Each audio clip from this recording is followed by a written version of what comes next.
Baby, everything is alright. Uptight, out of sight.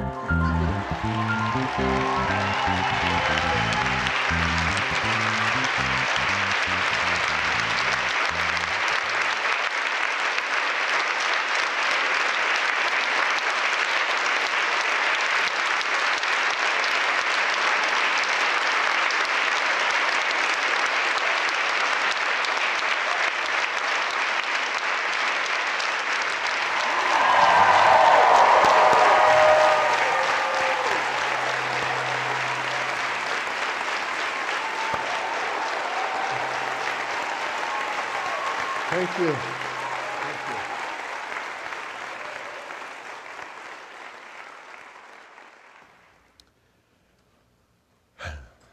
Well, you know, there's some people out in the world who always want to tell me about everything that's wrong. I'm not sure what the realization there is that they're trying to bring me to, but I'm not getting it.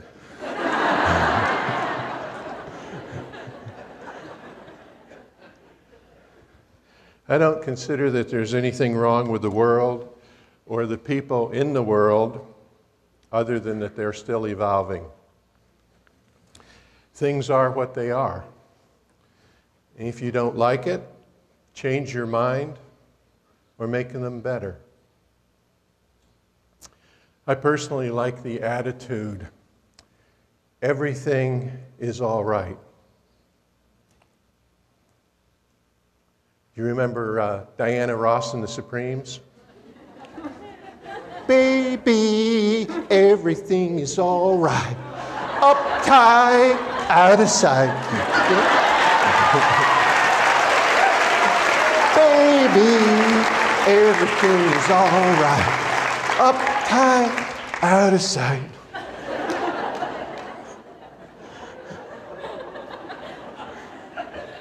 Hey, I've gone through 3 hurricanes in the last 2 months.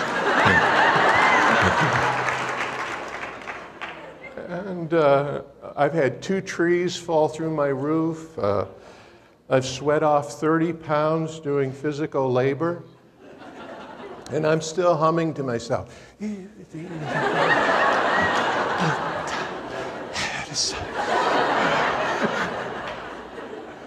And if I'm wrong, well, that's all right too.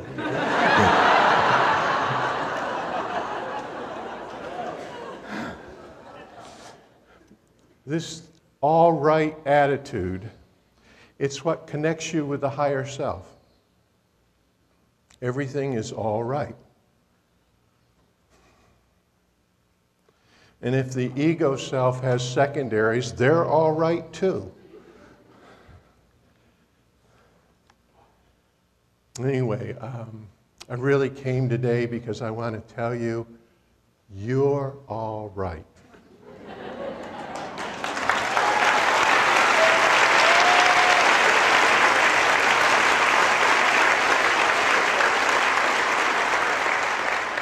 And if I can only convince you of one thing, that's it. You are all right. I want to tell you my hurricane story.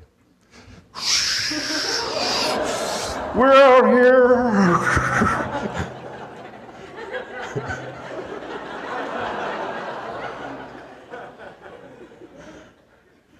Between the first and second hurricane, there was a gas shortage in Florida, and the supplies were rationed. And for the few gas stations that had power, there were long lines.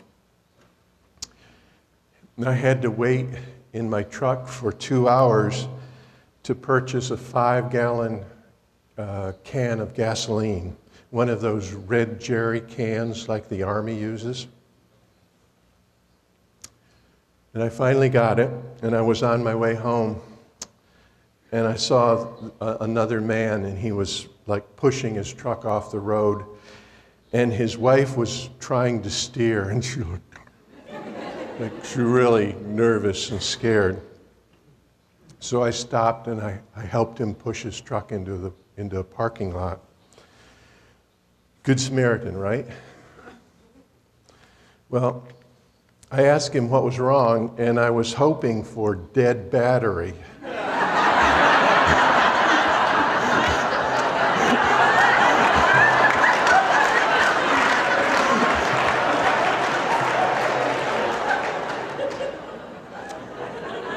No, he was out of gas.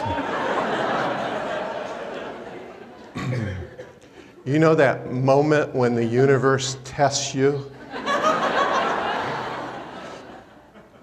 I have a can of gas in the back of my truck, and he needs it. And I don't catch all the tests that the universe throws at me, but this one was really obvious.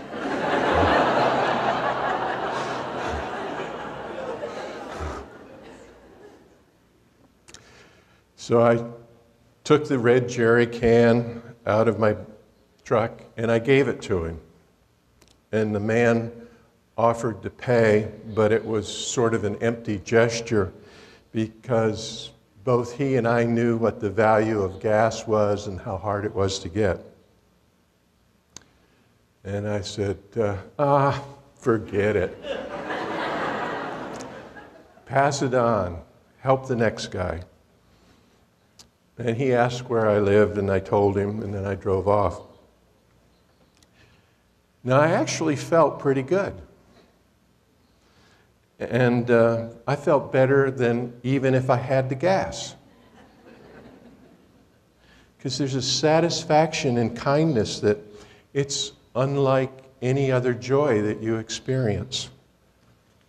Unselfish service to others always leaves you feeling a little bit better about yourself. So I went to the office, and even though I was 2 or 3 hours late, I was on top of the world, happy. Everything is all right, uptight, baby. And you know, I would have been miserable and angry all day if I'd withheld that gas. And it reminded me that if I want to be happy, all I need to do is be kind. What a concept. Anyway, that night I went home, and the jerry can was waiting for me by my front gate, and it had been refilled. What a really good world it can be, you know? And that, to me, has the feeling of an enlightened planetary civilization. And I know that his kindness in returning the gas made him happy.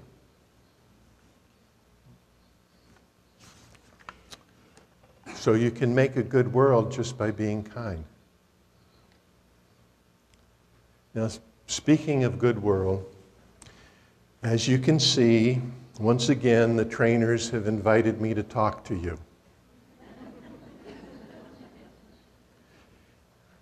Harry, please talk at the pro course.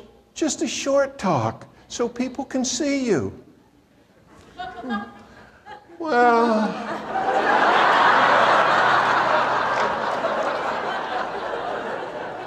I don't know. What would I talk about? And this time it was Zavra who took the bait. Oh, talk about anything. Yes!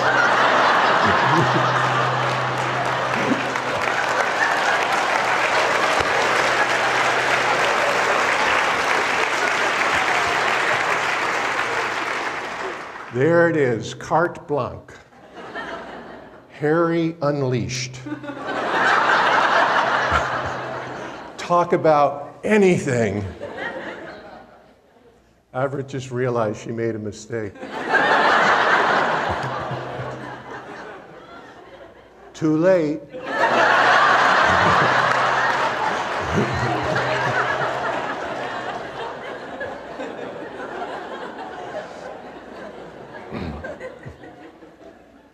Let's see, what would anything include?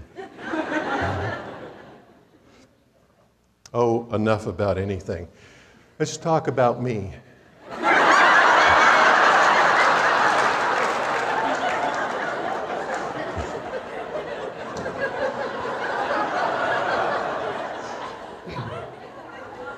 As some of you know, underneath this urban, super sophisticated identity is a simple country boy. Yes, it's true. A country boy who has dabbled in farming and gardening, raising animals most of his life. In fact, at this very moment, his swimming pool is home to 500 thriving, happy tilapia.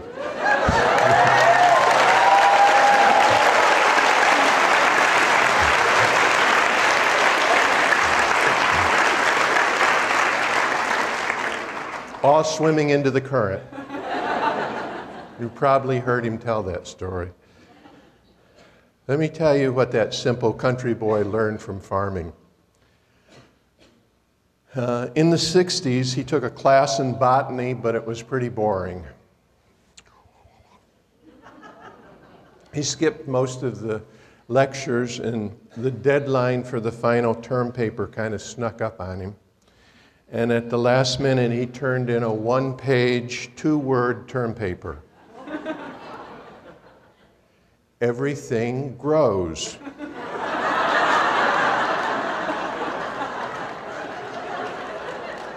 It was botany class, right?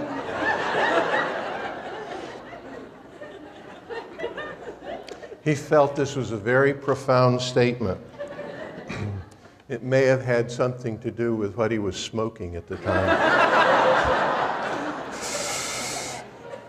Everything grows, man. Everything grows.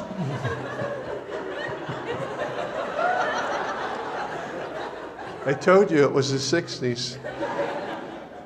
But this was a Lucy in the sky diamond mine cognition.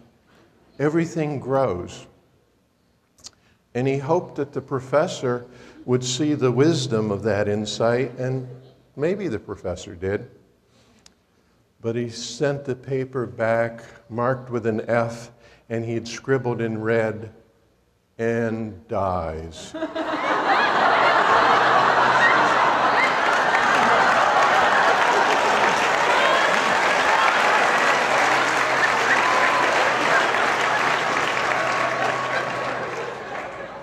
Well, I guess it depends on how you look at it.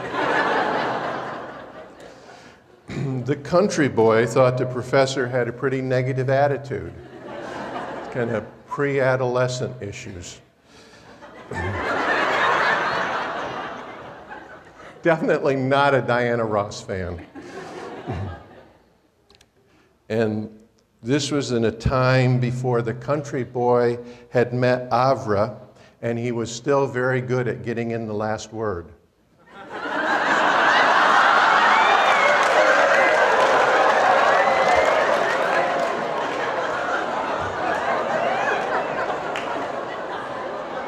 I'm going to pay for that.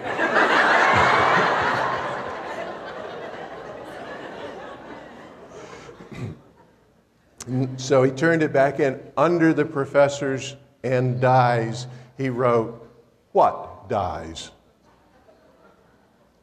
Well, he not only flunked botany class, he became really insufferable to his friends. He kept injecting into every conversation, "You know, everything grows." "How are you doing, Harry?" "Everything grows." People started to avoid him, so he had a t-shirt made that said, "Everything grows."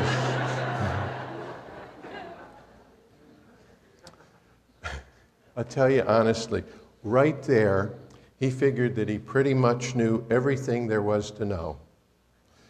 Growth is the purpose of life. Now, a few years later, he had occasion to grow green beans for a health food store. And there wasn't much profit in it, but it kept him out of trouble. Relatively out of trouble.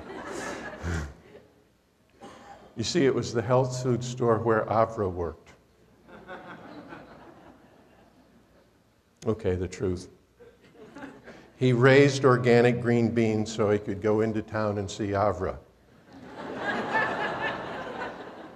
What? How do you meet girls?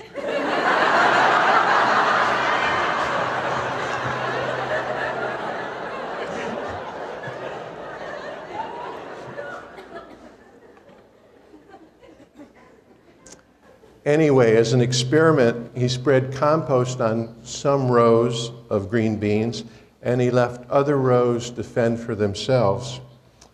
And a month later, the beans that received the compost were almost twice the size of their neighbors.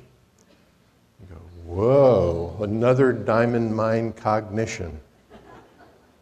Anything can be left to develop naturally, or it can be influenced to grow faster.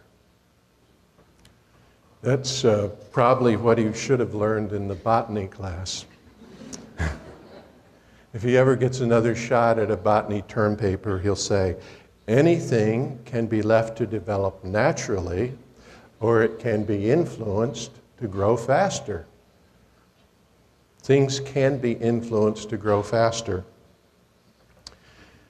And at that moment, he was a self-realized organic gardener.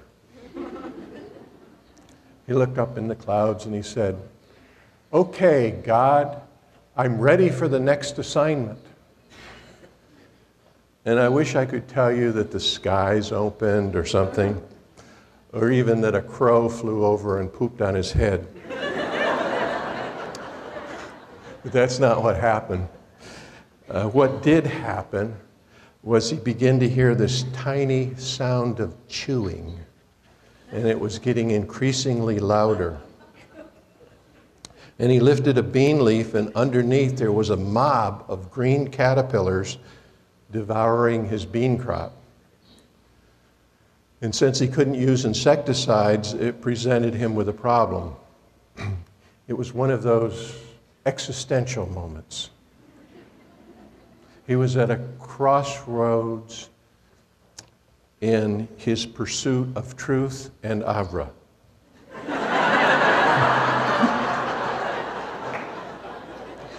He could plant resistant beans, or he could pretend to Avra that he was raising caterpillars for medical research.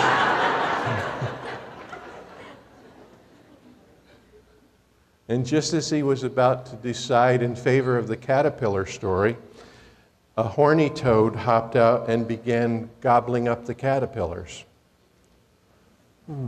He's raising horny toads.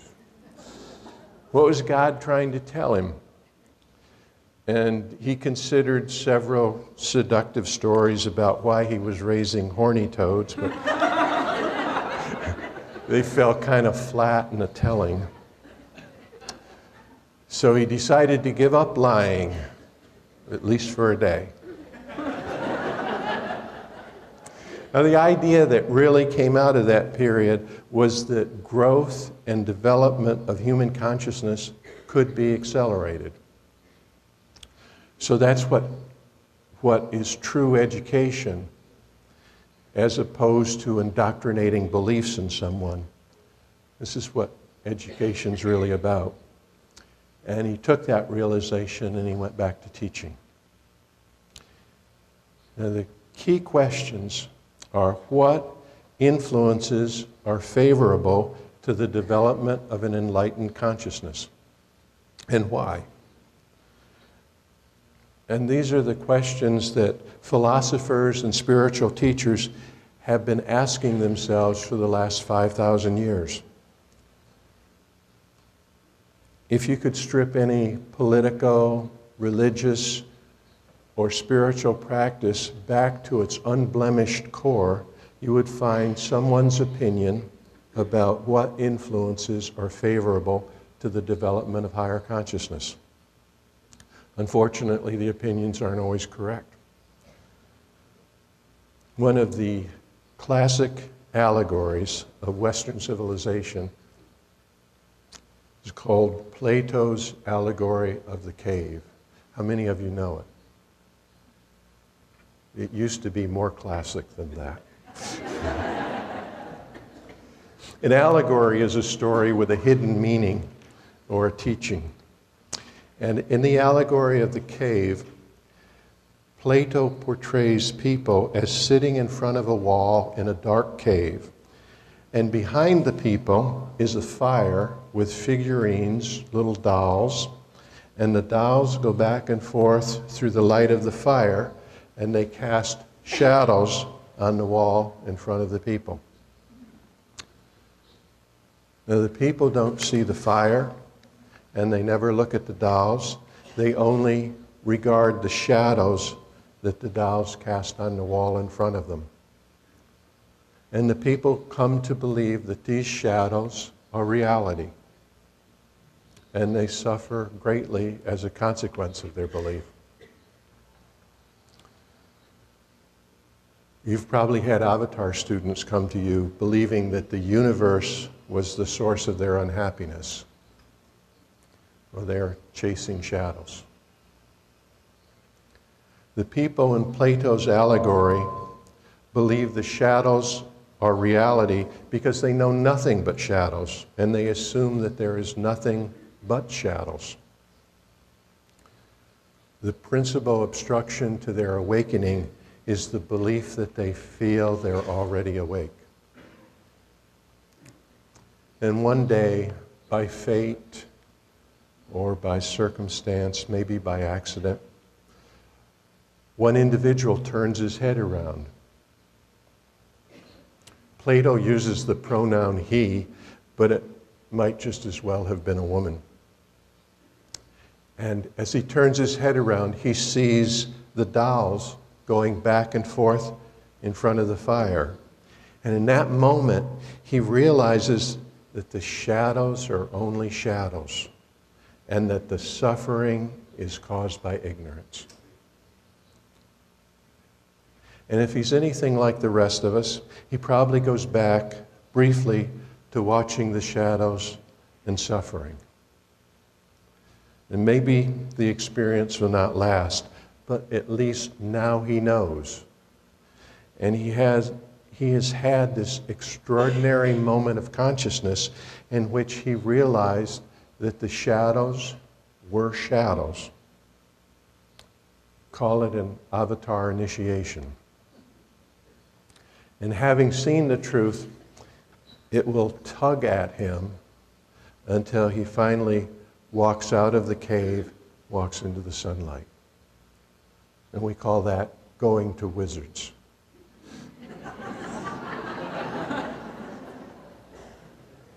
Now, he'd like to stay out in the sunlight for the rest of his life, but he feels an obligation to the fellows who are still suffering, who still believe in the shadows, and who believe there is nothing but shadows, how to enlighten them. If he goes back into the cave and he tries to tell the truth, they won't understand him. They won't believe him. They've never heard the word sunlight. They will feel that he's insane and a troublemaker. And he'll either end up imprisoned in the shadow world or even maybe crucified, because his words about sunlight are meaningless to the people who have only seen cave shadows. The principal obstruction to awakening is the belief that you're already awake. Now, while this statement is quite true, there is within it this sense of being made wrong. You know, what do you mean I'm not awake? It's a threat to the ego. And this is not fertile ground for self-development, self-growth. This is definitely not Diana Ross singing, "Everything is all right," uptight. But eventually, if he survives long enough, Plato's realized being grows smart enough to circumvent the ignorance and the intolerance of the shadow watchers. He does wizards. He gains the ability to understand and manage creation. He operates from the viewpoint of higher self without needing approval or applause. He simply takes responsibility for transforming these people, transforming civilization. He learns how to inspire. And he inspires the people who are trapped and suffering in their shadow reality. He learns how to get them to turn around and see the light without making them wrong. Baby, everything is all right. Uptight, out of sight.